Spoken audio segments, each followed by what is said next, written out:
बहन कुमारी मायावती जी के चरणों में नमन करते हुए और आज के इस धरना प्रदर्शन में उपस्थित मुख्य अतिथि के रूप में सम्मानीय एडवोकेट दिलीप बौद्ध जी, सम्मानीय हमारे प्रदेश के उपाध्यक्ष सुनील बघेल जी, सम्मानीय हमारे प्रभारी सतीश मंडेलिया जी, सम्मानीय जिला के अध्यक्ष गौतम साहब और यहाँ पर उपस्थित सभी कारखाने के हमारे प्रभारीगण। मैं आज अपनी दो ही शब्दों में अपनी बात रखूंगी क्योंकि समय का अभाव है। हम हमारे प्रभारी जी और उपाध्याय जी अपनी बात रखेंगे।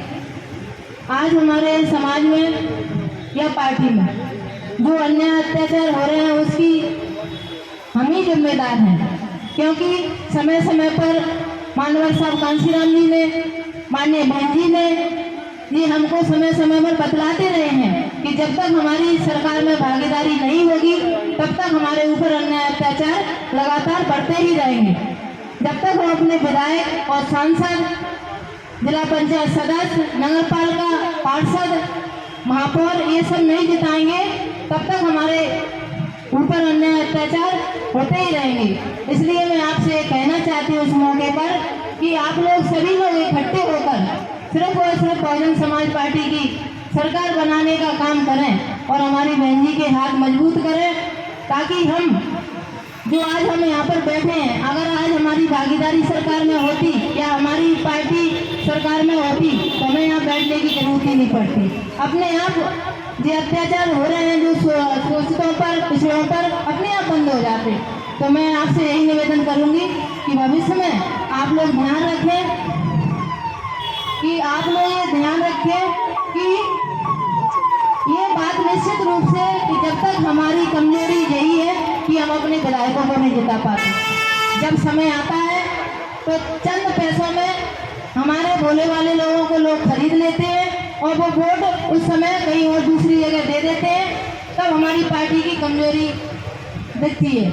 अगर हमारे लोग कांशीराम साहब जी ने ये कहा था कि जब हमारे लोग बिचना छोड़ देंगे तब जाके कहीं हम लोगों पर जो कमजोरी होती है, परेशानियां हो रही हैं, आज हम अपनी बात यहाँ रख रहे हैं, चिल्ला रहे हैं। क्यों चिल्ला रहे हैं? क्योंकि हमारी ही कमी है। अगर हम सरकार में होते तो अपने आप ही ये सब चीज़ें बंद हो जाती। तो मेरा सभी से इन महापुरुषों का जो मिशन है उसको आप लोग आगे बढ़ाइए। और बीजेपी कांग्रेस तो एक ही चीज़ है, चाहे बीजेपी आ जाए तब भी हमें परेशानी होना है, कांग्रेस आ जाए तब भी परेशान होना है। इसलिए आप अपनी पार्टी की भागीदारी सरकार में बनाकर रखें तो हमारे ऊपर काफ़ी हद तक हमारा विधायक अगर विधानसभा में होता तो हमारे जो परेशानी, अत्याचार जो हो रहे हैं, अन्याय हो रहा है, तो विधानसभा में क्वेश्चन लगाता, लेकिन वहाँ है ही नहीं। तो आज हमें धरना प्रदर्शन करना पड़ रहा है। और कई लोग, कई पार्टियां कहती हैं कि बहन जी की पार्टी बीएसपी तो धरना प्रदर्शन नहीं करती।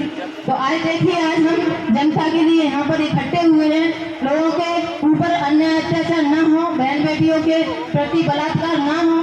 अभी आप न्यूज में हमेशा सुनते रहते हैं कि बलात्कार हो रहे हैं, लोगों को कहीं पेशाब पिला दी गई, कई लड़कियों पे, छोटी छोटी मासूमों पर बलात्कार हो रहे हैं।